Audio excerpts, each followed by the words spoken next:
coming through. Get down with you. And reporters sitting flashing lights. People wanna get down with you. What you wanna do? Well, man, it's on you. Take me down. Hey, have you ever wondered about commercial real estate? You know, you see those real estate, what's the word? Moguls? Moguls, yeah. Moguls, yeah. People that own lots of real estate. Quite often they own commercial real estate. Like that Trump guy. Yeah. Trump Towers. He owns commercial real estate. And look what happened to him. He became the president of the United States. Or we talk about something more local like Diamond Storage. Oh, Diamond Storage. Mm-hmm. They went totally commercial. Yeah. And they went big fast and they're still growing. Yes. So, this is going to be a fun show. And I'm Ken Decker. I'm Ryan Decker. And we're going to talk about commercial real estate on the Inside Track on Real Estate today. And here we go. So, we actually got to listen to I think it was the CFO of Diamond Storage. Yeah, Diamond Companies. Because they're going beyond storage. Their next project in Toronto is going to be condominium on the outside, high-end retail on the bottom, and their commercial storage unit up the middle of the building. That's pretty cool. Yeah. So once you see it, you heard it here. And apparently they're building so many storage units here, and they're all full. Yeah. What's that say about us? Oh, we have a lot of stuff. Yeah, we have a lot of stuff and we don't have enough space to keep it. And what I find interesting too is I assume that most of the people who were doing storage were, I don't know, men or women or whatever. And for them, 40% is commercial. And then the remainder is majority women. Majority of women are storing things. Mm-hmm. And then the rest is commercial pretty much. There is some men as well, but that baffled me a little bit. Yeah, I know the fellow that I bought my office furniture from, he had a little showroom in the basement of the Diamond storage unit. He had like a storage unit that was set up like a retail store, and we went in there and saw samples and whatever, and that was his office. Cool. And it was less expensive for him than getting a retail location, which was pretty cool. So commercial, there's all kinds of commercial real estate. There's the leasing of commercial space. There's the purchasing of commercial space. There's the land development of commercial space. And you're into a different league of whether you're investing or you're going to be a owner occupying. Really great. Or a tenant. It's very different than residential. Yeah, so tell me a little bit about the differences in the leasing.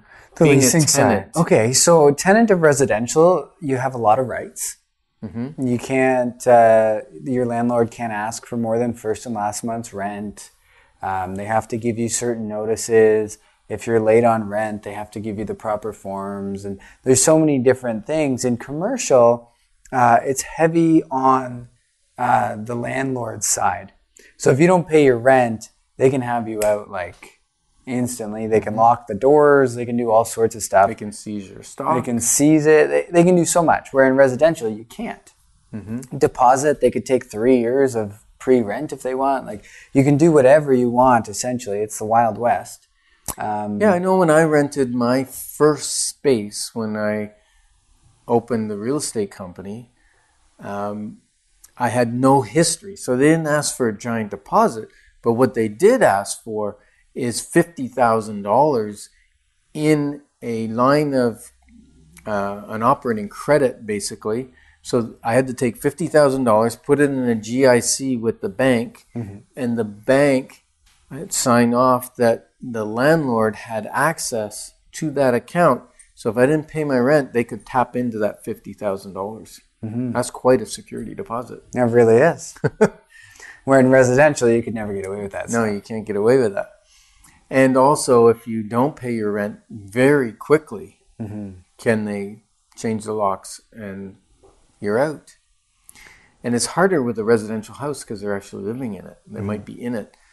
But a commercial space, generally you get out You only come back the next morning, and that's when the locks are changed, and there's a sign on the door. You're out. You're gone. And they also have cooler terms as well, because often there's a fair bit of fit up with a lease. And when I say fit up, I mean renovations that you want to do when you start renting there to make it suit for your purposes. And so there may be in the lease an extra 10 or 20 years extension, like it's a 5-year lease, and then there's the ability to renew, where in residential you don't see that. No, the terms are much, much longer because the cost is much more higher. And sometimes, leasehold improvements can be several $100,000 to $1 million. And you got to know that you have that location for a long time because you want the stability. And for people that are just starting a business, that's scary because they go, "Ooh, is this business going to work?" Yeah. And I got to sign a minimum 5-year or 3-year lease or something like that. The other thing is with a commercial lease, generally you're going to sign that as a corporation because usually your business is a corporation. But quite often the landlord, if you don't have a history in that corporation, they're going to want a personal guarantee as well. So you're going to have to sign on it, your personal covenant, which means technically you go after your house or your car or anything else if you don't pay your lease. And it's not like, oh, we're going to come after you for a couple months. No, if you stop paying after 2 years and you got a 5-year lease, they'll come after for 3 years of lease payments. That's a lot. That is a lot, depending on the building as well. Yeah. And what's also interesting about commercial is you get your normal rent, plus you may have a CAM charge above that. We won't go too much into the details today, will we? Well, we can go into a little bit of detail for sure. So if you're a tenant, watch out for those CAM charges. It's a common area maintenance charge is what CAM stands for. It can include things like if they have to change the heating system, you may be paying a portion of that or the depreciation on that. Maintenance on the property, on the parking lot, on the lighting, cleaning. It could be part of the heat and hydro for an area. It'll be part of the insurance premiums. It'll be part of the taxes. When I say it's part, it won't. If you're occupying the entire building, then you're going to pay all of that. But if you're only, let's say you have 20% of the building, you're leasing 20%, then you're going to pay 20% of the common area management costs. So that's that extra fee. And that can add up. In some cases, it's more than the cost per square foot for the actual lease. Now, there's a lease called a gross lease. Gross lease means everything's included. There's a triple net lease. That means you're paying for the square footage and everything else you're going to pay, like your taxes, your insurance, and not your personal insurance, the landlord's insurance. Portion of everything you're going to pay. That's triple net. And they can really add up because taxes on a commercial place can be 2-3 times what it would be on the same size for residential. Yes, it can. And so when you're adding that in and the tenant's the one paying for it, it can really add up. The other thing to consider is HST. Typically on any commercial sale or lease, there's going to be HST. So that's an extra 13%. Now for most businesses that are charging HST, it's kind of a flow through because if I'm charging, if I have $1 million worth of business, that's $130,000 in HST. But if I have expenses of $100,000 of HST, I just have to submit the $30,000 of HST to the government. So that's where it comes into play. And if you're buying a commercial property, sometimes they're $1 million, 2, 3, 4, 5, whatever. 13% on that's a huge amount. So what they've done is, if both are HST registrants, the buyer and the seller, then they do what's called basically a pass-through. You sign off on a letter on the closing, and they don't actually collect the HST, because what would happen is they would collect it, then you would write it off and ask for the refund. So it's just a pass-through. It's a moving over of an asset, and so it becomes HST neutral. So that's good. As long as they're both businesses. As long as they're both businesses. Yeah, exactly. Now we run into HST on some residential every once in a while where maybe it's a subdivided lot. That lot will have HST on it. Or sometimes there's excess land. Maybe it was a hobby farm or something, and there might be HST on the excess land. Or there may be HST because that hobby farm was producing a product that they were selling and they were an HST registrant and they're collecting HST. So even though there's a residential portion in the house, there will be a portion of HST due. And again, the way to avoid having to pay it is for the new buyer to become an HST registrant. Awesome. Yeah. Financing is fun on commercial. Yeah, well, there's so many different ways to finance commercial. And, if you're an older business that has financial records, and obviously they'll use that, and it becomes more expensive when you're usually. Now, we have seen some deals in the past that didn't seem much more expensive than residential. Yeah, generally there's typically more down payment. You might look at 30, 35% down. And then you can get into some lending like the BDC, the Business Development Bank of Canada. They're wonderful, especially for owner-occupied buildings. Really good to work with. They do not do residential. So if you wanted to buy a commercial apartment building, a 5 units plus. 5 unit, 10 unit, whatever, you cannot go to them and ask for financing. They only lend for the development of business. Now, what if there's both? That's a good question. We'll have to talk to You them. have to check with the BDC, but I think they will not finance residential. Okay. And they're kind of neat. They have a bunch of other things they won't finance. Anything that's on the edge of the law or would be considered morally unacceptable or that sort of thing. They don't lend for that either, which is cool. Yeah, now holding commercial real estate. As the owner. Some will buy it personally, but most will open a corporation and hold it within the corporation. And the reason being is if that building starts making money, it's going to be taxed at a lower rate and it can be held in there. And those profits can go and buy another building if need be, or if you want to expand, right? So there's some tax advantages in holding commercial real estate within a corporation. So that's kind of fun. Now, the other thing that people forget, because most of the time when we're buying residential, we're not so concerned with environmental issues because most people don't contaminate their personal residence. The only exception to that is the odd time where you may have an old oil tank or a buried oil tank or something like that there may be an environmental issue, but it's rare compared to commercial properties where they may be working with chemicals. Big oil tanks or cars or all sorts of things. Yeah, like if it was a scrapyard for a while, quite often there's contaminants, antifreeze and oils and different things have gone into the ground. That needs to be cleaned up. There's also, I went to buy a property right off of Maryville Road for my business one time.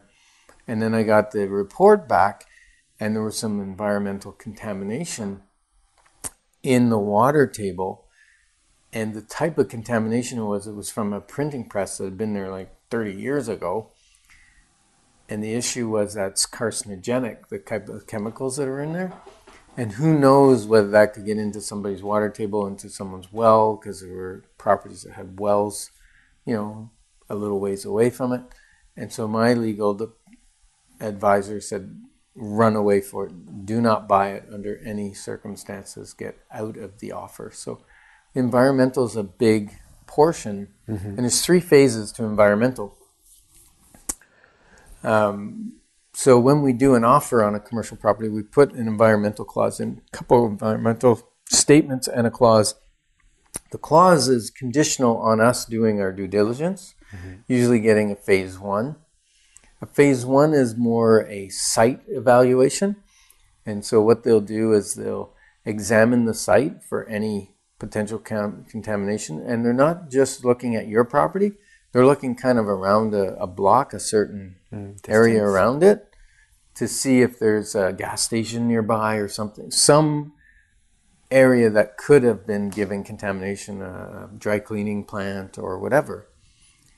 And then they do historical data checking to see what the use of the building and the surrounding buildings was for many, many years back, to see if that type of industry has a history of giving contamination. And if there's enough valid information that says there could be, they don't know if there is, they just say there could be, then you'll need to go to a phase 2. And a phase 2 is where they actually take soil samples, they drill core well samples, like they drill down, excuse me, and they test the groundwater that comes into there. Because quite often the groundwater will bring any contaminants with it. So they can test the groundwater, they can test the soil. And if there's nothing, well, then it gets a clean bill of health. If there's something and it needs to be cleaned up, now you go to a phase 3. And a phase 3 is actually the remediation. And remediation can be very expensive. Like, when we say expensive, we're talking hundreds and hundreds and hundreds of thousands of dollars. Like, sometimes you might have $1 million property and the estimate is $2 million to clean it. Right. Which basically makes the property worthless. Or negative. Now, that property that I was warned, do not buy it, and I walked away from, somebody else bought it. And you can't get financing on a contaminated piece of land, which means they paid cash for it. And now they're taking the risk that if that ever spread onto someone else's property and caused someone to be sick, they would be liable. So that was quite interesting to see that somebody with a lot of cash decided that was what they wanted. Yeah, buying up commercial real estate. The inspections are a little bit different too. So you've got your environmental. In a house, you're going to have a home inspection, and they are going to tell you, maybe there's 4 years left in the roof, there's this or that. In a proper building inspection for a commercial building, they're actually going to tell you life expectancy of most of the elements. Yeah, they're going to tell you if something needs work right today, but they might tell you, like, the HVAC system, which is a heat and ventilation system, may have 5 years left on one, 10 years left on another, and they will actually estimate what the cost is to change that. So you've got a report of your 5-year maintenance costs, your 10-year maintenance costs. So now you can budget in your expenses as to what it's going to cost to own this building. Awesome. And they normally call that a reserve, or not a reserve fund, sorry. No, it's just a life expectancy. No, I mean when you're holding the money for those things. Oh, your capital cost improvement? Yeah. So you don't really hold it, but you budget. Some people do. They'll put 5 or 10% of their income of the business away every year, building it up, because they know that they're going to have to change the roof. Like, roofs on commercial buildings sometimes can be very expensive. Yeah, flat roofs are more money, right? Yeah. When you're talking 5,000 square feet of a flat roof, that's a lot of money. Yeah, 5,000 square feet, you're probably in the $60,000 to $90,000 to change that flat roof. Good news is it's probably good for 25 to 30 years. Should be. Yep. And when you're changing it, it's usually torched on membrane, and what they'll do is generally change the insulation, because that type of roof, a flat roof, is going to have basically like a styrofoam, and then your membrane goes on top. And so that styrofoam is what insulates your roof. And quite often, the old one may be deteriorated, or it may not be as thick or as high quality of what would go on today. So you can actually improve your insulating factor by doing that. That's great. Yeah. So let's talk a little bit about zoning. Okay. So can I just decide on my property somewhere that I'm just going to put a shopping mall? That would be nice. That would be nice, eh? No. Why? No. Because zoning is designed by the city to really protect the integrity of the areas, because let's say you buy a nice home or you build a nice home on a lot, the last thing you want to do is have a shopping mall open up right beside you that you didn't know was going there, or maybe a heavy industrial where they're creating noise all day, or even they have a night shift and they're creating noise. So the city's purposely mapped out zones where they might have heavy industrial, light industrial, commercial retail, and sometimes there's Village Main Street, which is kind of a more open. There's general commercial, which is pretty open as to what can be used on that piece of land. And so you've got to be really careful with your zoning. And if you're going to buy a property or lease a property, what I highly recommend is we'd make it conditional on a zoning letter. And basically you send to the city what your purpose is going to be. Although they have a basic list of what's allowed in each zoning, you put in what you're going to use it for. They will come back with a letter that yes, it complies or it doesn't. And once you got that letter, as long as you're doing what you said in your description to them, they can't come back and say, hey, you're out of the zoning, get out. Because you don't want to lease someone or buy a building and then find out the city shuts you down because you're doing an operation that the zoning doesn't allow. That would be horrible. So often commercial properties are more expensive just because of the zoning, because you can do different things on them. Yes, they generally have more flexibility. They have an ability to earn more money for the business, and so quite often they're more expensive. Yeah, for sure. And I've run into a few properties lately that are really neat, and they're village mixed use. So there's some in Greeley, there's some in Carp, and I'm sure there's some in other areas as well. And in that zoning, you're basically allowed to do anything you want within like a list of 40 things, which is not normal for zoning. Normally you can do like 4 or 5 different things in that zoning. But here the list is just astronomical, which opens the doors to lots of possibilities. And you have to be very careful with subzones as well. Like the city of Ottawa, let's tip our hat to the city of Ottawa. They have an amazing website called GeoMaps. And you can go on there and look up any property in the city of Ottawa, link to the zoning description for that property. And then where it gets tricky is the subzones. It's sometimes very hard to tell what the subzone really means. And many times in commercial, we'll have, Village 1, B3 or something. And so the B3 is a subset of that big zoning. So you got to go to B3, and then what B3 might say is that particular property, you can't have a car wash on it, even though car wash is allowed in the zoning, but not the subzone. But not for that property. So that's the kind of things you got to look for your exceptions, because they'll bite you too. And they also change how far you can be from property lines and all sorts of different measurements for the size of the building, height of the ceiling. Like everything's in there. It's very detailed. And then where you can get into trouble is even after the subzone, sometimes they have like a little bracket and then a few more letters and numbers, and those are almost impossible to find. So sometimes you have to pick up the phone and call the city and ask. And just figure it out.